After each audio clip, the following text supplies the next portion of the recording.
Good evening and a very warm welcome to you for Moving Forward. I'm Abdul and my co-host here, Dara Hamilton, and I am looking forward to moving forward with you again today, Mr. Ali. I like the way that you really put it in very nicely. Well, today, folks, we've got a very, very special guest, Olassee Davis. And Olassee knows everything. He's a historian. He does his writing. He's got a book, and we're going to talk about one of his books. We're going to talk about that. He knows all about St. Croix in terms of the culture, goes on these walks and explains to people. And by the way, I have some kind of thing in my backyard. I have to show it to you so you tell me what it is all about, because that could have thousands of dollars in there, and I don't know, all right? But it's there, and I'll deal that with you. So, well, Dara got hold of him and said that we should really have an opportunity to speak to him, which is really very good. So let's begin right at the beginning. Where are we going to begin? All about your life, you? It's just up to you guys to ask questions. My desk at UBI is international. What that means, I get called from all over the world, and I work on a project with students and the company. There's a student in Texas that's finished a master, and I work with her, and she's an anthropologist, and she just turning her thesis, 100 and something pages here at St. Croix, deal with the slave grave. That's just one example. There's a colleague in California. She was in fact, last month, I was doing a 4 or 5 year project. I would get a grant, 100,000 grant from Natural Geographic magazine. I was doing a tree ecology, taking soil sample from, for example, virgin forest, secondary forest. I don't want to get into details. So it's a lot of things I do in the community, not just about other parts of the world. So that has to do, it sounds like, with you're such an interesting person, because it's like a mix of history, it's a mix of the earth, you're talking about the earth, the secondary forest, and culture. You know, culture, it's a mix of plants, it just is such a interesting mix of information. So give us a little bit about your background that prepared you for this type of work, and how you ended up being able to work in so many different fields.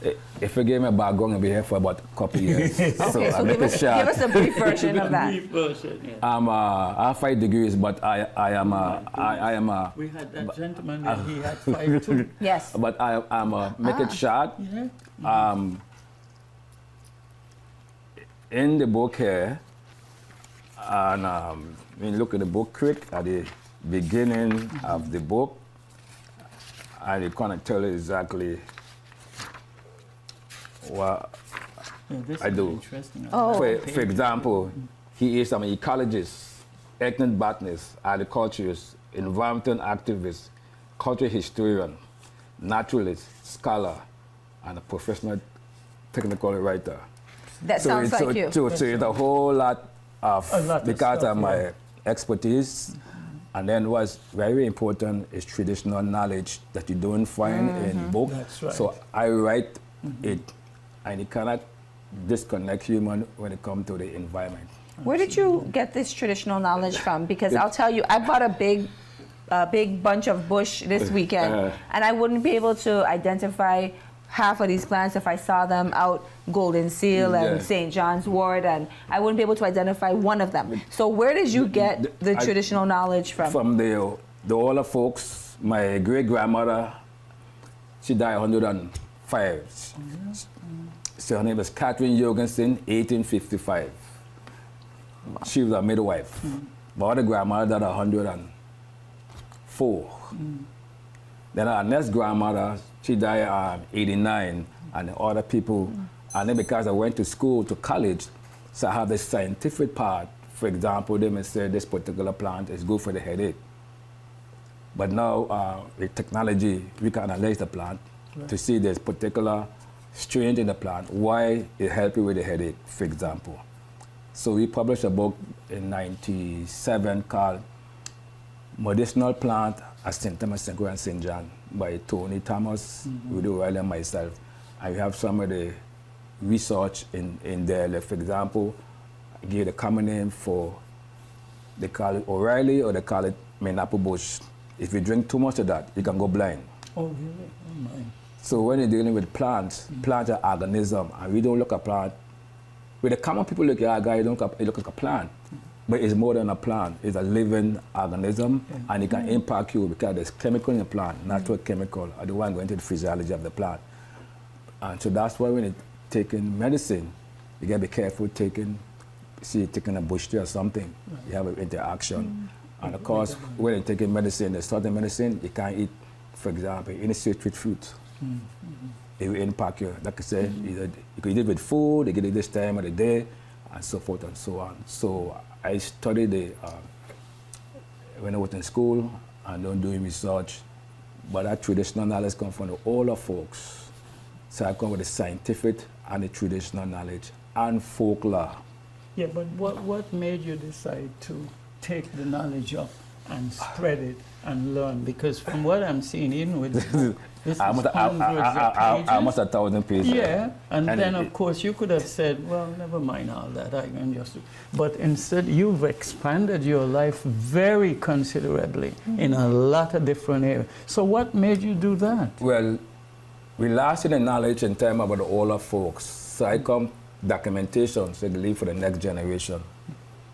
And that's very important because we're losing our culture, not just in plant, but in food.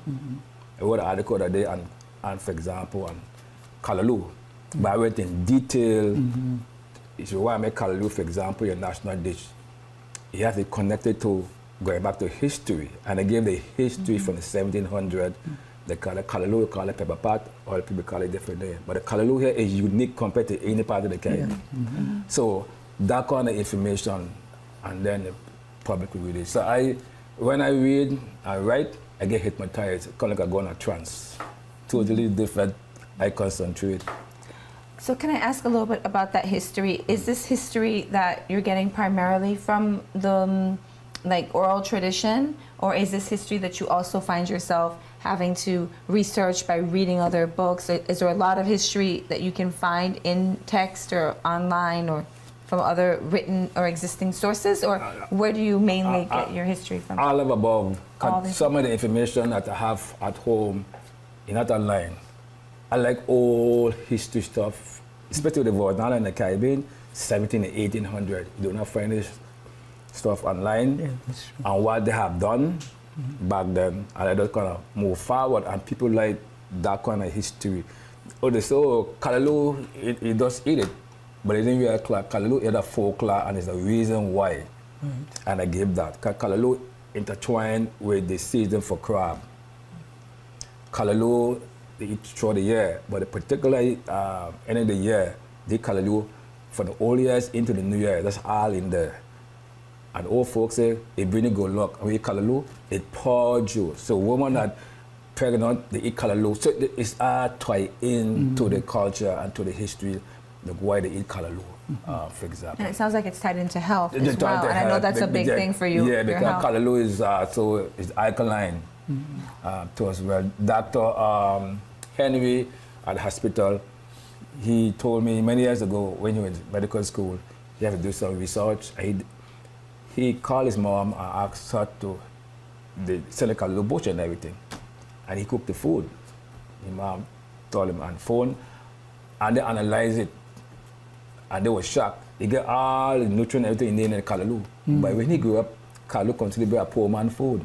I heritage, this thing be analyzed scientifically, and it's good for you. That's the example. That's very, very important. Another good example, a guy named Hams West. He was here back in 1791 as a school teacher in Christiansted, but also he was an amateur botanist.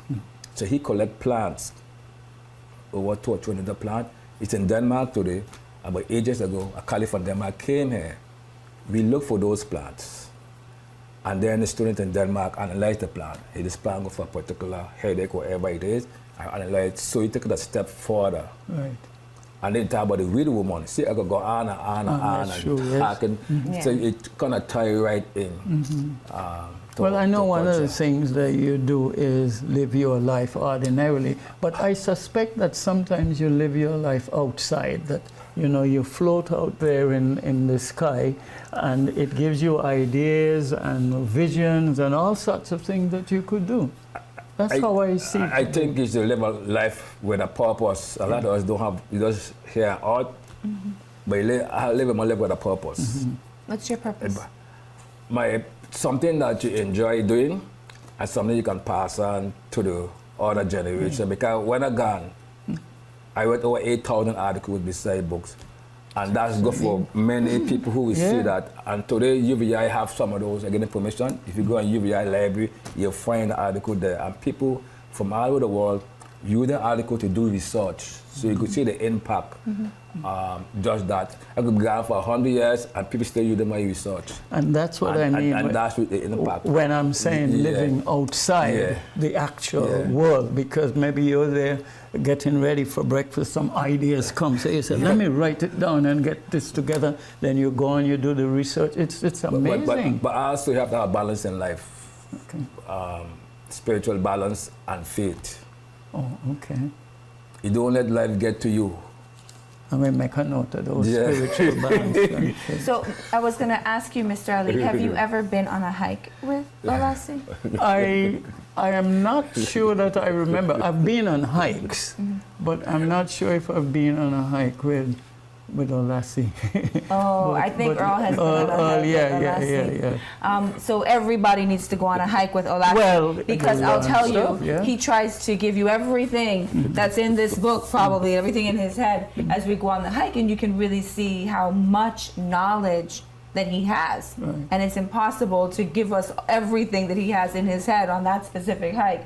The history of the land, the history of the plants in that land, the purposes and the uses of those plants, all of that. And so this is why I'm so excited that he was able to write this book, Seeing St. Croix on Foot, which of course, hopefully we can work with him to get published and really distribute got to be published, It's almost 1,000 pages, but the amount of knowledge. It's worth it. It's got a ton load of pictures. I spend my time on those hikes trying to say, I have to remember this, I have to remember this, I have to remember this, and it's impossible to remember the amount of information that he has to share. So, you know, this is just going to be such a great gift to us. It's going to detail, for example, if we're doing Buck Island. Yeah, Buck Island is one. You go to the first people who own the island going way back. Well, they call Buck Island. The different name for Buck Island, for example. Oh, yeah? So it gives you the history and in detail with plants and the cultural history and where to find the trail.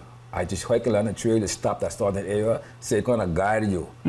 So the book is very deep into. So when you read the book, you look out there on the hike without even being on the hike. Do you ever get lost on those hikes, Olassee? Oh, no, no, it does. Sometimes I take people on a hike, probably a million times the same part, and they get confused. They're not accustomed to it. I say, but we just came up about 2 years ago when you could get, but it is natural because I have certain markers where I call that's right, You're accustomed a big to tree it. over there or something like that, I turn a corner. But they don't know which way to turn. I said, but you just come here the other day. So it's just a natural thing to me, you know. Well, I know that we never have to worry, and that's something that my friend Nadia always says is like, we always are safe when Olassee is with us. but not only we don't hike with anyone else but you. But not only hiking here, we hike through the Caribbean. We hike from Trinidad all up to Cuba, going all up to the Bahamas with the Hiking Association. And so it's not just in local. But did anybody make a video on you? An hour-long video just of your life and all you do? There's companies here and through the world had done a lot of documentation. That's why I said I had to keep quiet. But we ain't see them.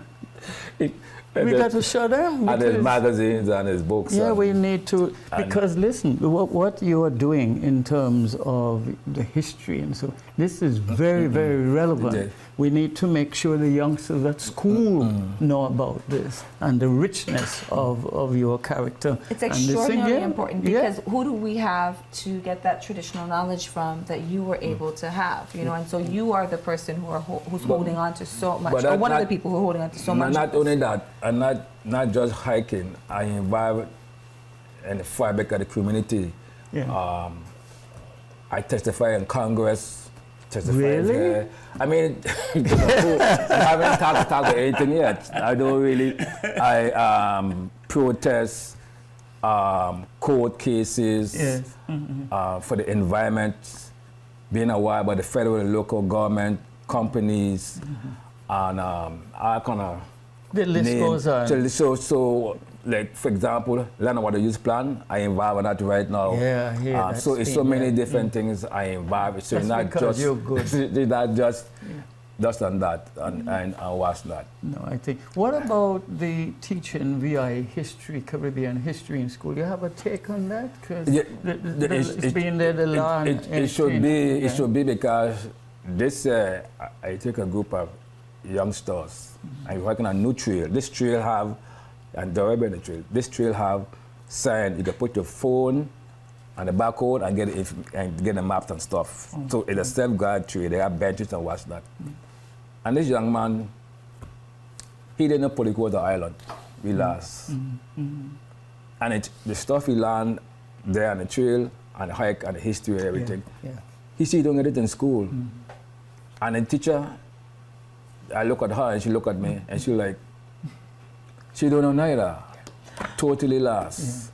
So you need to teach the children them about Virgin Islands and the Caribbean as a whole. Precisely. A good example right now, what happened to Florida right now with the board education trying to take out a rewritten Black history for a good example. Oh, you mean Santos? It's Santos, yeah. So history is extremely important. I think if you know our history, the children and people in general here, we've been a different road today. And because we don't have that impact and history from before, and how history guides us to the future. So you have to know you have to really know your history. Well, yourself. I think the point he was making is we're not going to teach Black history. Let me keep the white history going. Because that's the essence of it. For example, there were African in the Virgin Islands over 2,000 years before Columbus. It's right in this book here, documentation. Yeah, absolutely. You never get that in school or in the Caribbean. The African is part of the world. Well, we have to teach. So you go online, you get all that information right now. So the whole history is changing all the time. Well, I can understand what Santos is saying because he's running for office. So he just wants to get a group of people. That's an example, but the reality of it is because if you're saying shut out the Black history, what history are you going to leave for people to learn from? So you got to look at it from that angle. Well, essentially, he's trying to erase a set of history. How are you going that just doesn't exist here. Oh my God. We're going to send you for him. Okay, you go talk to him. Olassee, you have hiked all over the world, and some of your hikes, well, at least all of the Caribbean. The Caribbean, South Central America, and Europe. I know some of your hikes have been many days long, that you guys have been up high heights that yours truly will never probably ever seek to summit. But I wondered what your greatest adventure has been as you've done this. One of them was in Dominican Republic. Oh, yeah. They have the highest peak, 10,000 feet. Take us 3 days. And we have 7 mules to carry our backpack up. And with the Hiking Association. And they must be mentally fit. Because we had a doctor and she was there with us. She was with us as well. That was very interesting. We hiked about 4,000 and we stayed overnight in a campsite. The sky was pitch black. Temperature dropped in the 50s, and this in July. Wow. We get up in the morning, some drink coffee and cocoa tea and bush tea. The reason why we stay because you cannot hike all at one time because your body must adjust. Because you can really... that's an experience. Yeah, experience. So when we was hiking going up to the 8,000 feet, my neighbor, he with me, he said, yeah, we reached the 8,000 feet. And he jumped up in the air and he flat on the ground. Because of the elevation and everything. So I explained that's the reason why. And then we go up to the 8.5. We stay overnight. In July, 30 degrees in the summer. Ooh. And then from there, we start from 2 o'clock in the morning. We hike up to the highest peak in the Caribbean. See this. And those who can't make it, they have the mule. Some people get mountain sickness. They got to take tablets and stuff. Yeah. So that was the experience. And we see along the trail, I think we see a dead mule. I asked the young man, what are you mule doing? He said the mule break down. Yeah. You know, I mean, interesting. They have the mule for about 7 years, and then they get no mule. Right. Yeah. And if you know, some people, if they know they can't make it, but they walk and go on the mule, but some people was proud. But I want to this person name. He didn't want to go on the mule. He wanted to be like a man. Well, that was a different story. Absolutely. He should have got on the mule. Yeah, and then here he is, behind God's face. No cell phone can't work. Oh, yes. Sir. And he always like this, up and down. We say, get on the mule. No. Come to find out when you get that high, that your mind gets stupid. Yes. You're not thinking straight. When he came back down, he said, oh, thank God. I said, yeah, we get everybody in trouble. He go and listen. Because he didn't want to go on the mule, because he feel like he macho. So I forget. At the other hike, with all he took all the riders, so locally, he could tell you one of these days. Absolutely. And then when they go on those heights, they also got to think about the frontal lobe and all the things to do with the brain. And how it's going to function after a while, depending on how high you go. Because it's not like down here on Earth where the temperature you could deal with. It's a new world up there. But hiking through the wall is $1 billion trillion industry. Oh my goodness. So hiking is not just for hiking and learn about the history, but in terms of your health. Are we doing enough hiking here? Since so much money is in it? For companies here and the hiking association, we have online. Yeah. And they give you the days of the month when we're hiking, and people just come and hike. Or you could do walk, and what hiking do, it keep your blood pressure down. Oh yeah? So hiking have a lot of benefit when it comes to your health. Yeah. And for example, you say you have your pressure is up. What kind of bus should I take? I say, Ali, just walk around the block at least half a mile. You'll be surprised how the pressure come down. So it's not just how you can learn about things, but also in terms of your mental stage and your health stage. You ever heard about the blue zone? The blue zone, people that live 90 and 100 and still driving. And the plant-based diet, which means plant-based diet basically had any meat. And they study these people and all these people living so long. Part of it, go on to bed at the proper time, exercise, socialize, wherever faith they belong to. And people live a long and productive life. And these people look at the 90s and still driving a car, still communicating all the time. So even though you retire, keep active, even doing gardening. That's what we call it the zone. And we have some advantage, for example, in California. They live longer than average American because of the lifestyle. Can you tell us a little bit about maybe either your favorite bits of history that people don't know, or something that you learned on these hikes, or something you learned about the territory or the history here that people may not have learned? But there's a whole lot. There's a whole lot. There's a whole lot in terms of the history here. But I will say this, in the Virgin Islands, the emancipation here in St. Croix, when I gave it to them, they took it. The Inuit islands in the Caribbean, including the United States. In St. John, were the first in the Western Hemisphere where they have a slave revolt that took over for about 6 to 8 months. That is history. Here you have some enslaved that took over this island during 1733. And before Haiti, before the United States got independent in 1776. So those is history. For example, those mahogany trees that in Mahogany Road, They were planted in not 19, but 1770, older than the United States, planted by the Danish government. So you have trees and islands older than the independent and the United States. Other thing too, Alexander Hamilton, Mother Berry Writer, and I can go on and talk. He lived here for, I think, a couple of years or something. Yeah, he lived for... You know what's interesting about what you're saying, and it just kind of popped into my head, but it's something that we always experience on the hikes, is how much history is tied so directly to the land. It's not like history is just happening out there. It's happening somewhere that is located, right? We can identify a location for, and that's one of the things that comes out of the hikes, I think. So I mean, I asked you that question about history, and I'm like, okay, how is he going to place this?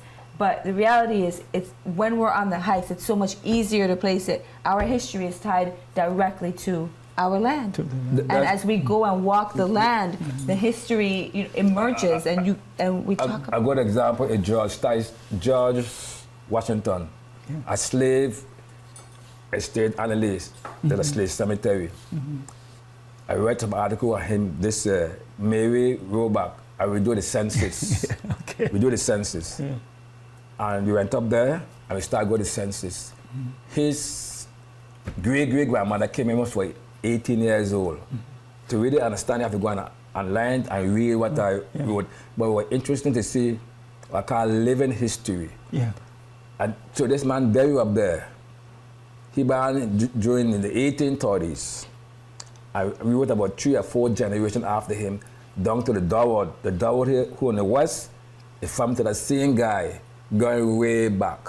So it brings history alive. And you can see, not just reading a book, but then you see the man's grave. And then he got relative today, over 20 years ago. Seeing his so that's really, it just make you think. It just make you think, it's not just bush you're going to. When you go in those bush or the forest, you're seeing terraces. Who make those terraces?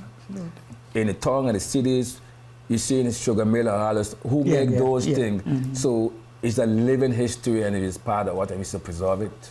Well, we only have about 5 minutes or so. So I want to make sure that anything that you really want to say, you begin to say it at this particular stage, so we don't leave out anything that's on your mind that you really would like to leave with us. Not really on my mind, but you should prick my mind, because what I was saying about this book is but you could, I know it's super heavy. It's on one of these, so they could see. It's the hiking Bible, and it's going details, and it's scientific.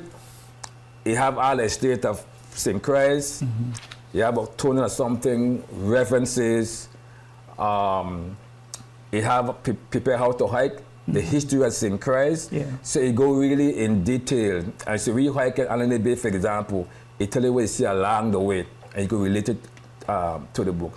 So there's no other book on the islands in the water that goes in detail explaining about. So you can give us yourself, and then it brings history alive. Because many people will go on a hike, like Olassee Bay, they have no idea. They just walk in. They just walk in and go to enjoy the pool. But there's more than that, because when you go to when you read the book on Olassee Bay, you're exactly walking a slave road.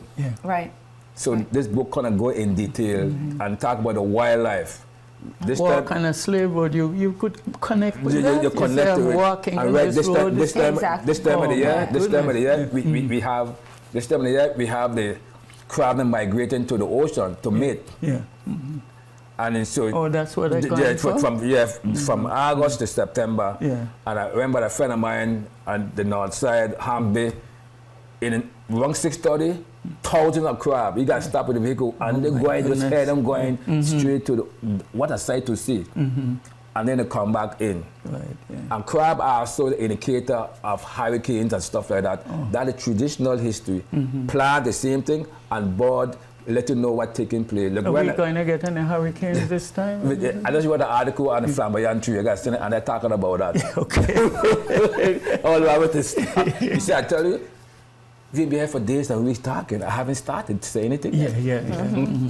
Well, I just want to thank you so much for sharing, and I'm glad that you've been able to take that early experience that you had and expand your life, and it's still expanding. I must give credit. Somebody touch you. I must give credit to late Governor King. That's the other story we got. Can't bring me back, but it was Governor King back in the 70s. Why him today? Absolutely. Well, at least you listen to the call and you say, well, I want me to do something, leave it to me. I'm going up there and I'm going to expand and I'm going to talk, I'm going to write and, it's amazing. Let me give one more example. Sometimes I go to my office, sometimes I get 1,000 emails. Somebody take me an hour and a half, they pen, I see email before I even start to work. So that was say it's international from all over and different issues. People want information, a project or whatever it is, and so forth. Well, you're definitely a national treasure. No question. I guess an honorary Bushman. Yeah. I don't know about that. But all give us 1 minute now, a half a minute. Oh, yeah. And it's maybe it's a thing I know how one of these days with the camera. Well, yeah, why not? An easy one. Yeah, I will be glad to go. I like that kind of experience. So the next time when you're going on one, let me know. Just let me know. On a new trail, you can go out with this camera and you see the benches and the trail. See being 2 or 3 of them. Right. There's a whole, and the land belongs to the government, belongs to us. Can you imagine? There's benches and the tree you can sit down and rest. Yes. There's lookout and there's sign talking about what you're seeing along the way. It's beautiful. Well, thanks a lot for sharing, and I just hope you're able to continue to share, and then we'll try to get to the schools and so forth, talk to the youngsters. So I talk to one next week. Yeah, that's good, lovely. That's the right way to do it. Yeah. All right, well, folks, I'm sure you enjoyed Olassee. Oh, my goodness. I really did. I'm just always overjoyed with the amount of information and just being in touch with the history and the culture and his ability to integrate life in that way. I had written down here my notes here, this idea of living in rhythm, and Olassee epitomizes someone who's living in rhythm with the land, with the plants, with life, and so I enjoy being in his presence. Well, I would say he's living in rhythm, inside the rhythm and outside of the rhythm, because sometimes he goes outside, and that's the most exciting thing when he starts to get. He brings us new things to think about. I tell you all the time, man. Right. Yeah. Well, Earl Morris is bringing us new things too, and Mr. George Matthew, because without them, we would not be able to move forward. We would not be moving forward. We would not be moving forward at all. So thanks a lot for sharing, and we'll catch up soon again. You're welcome.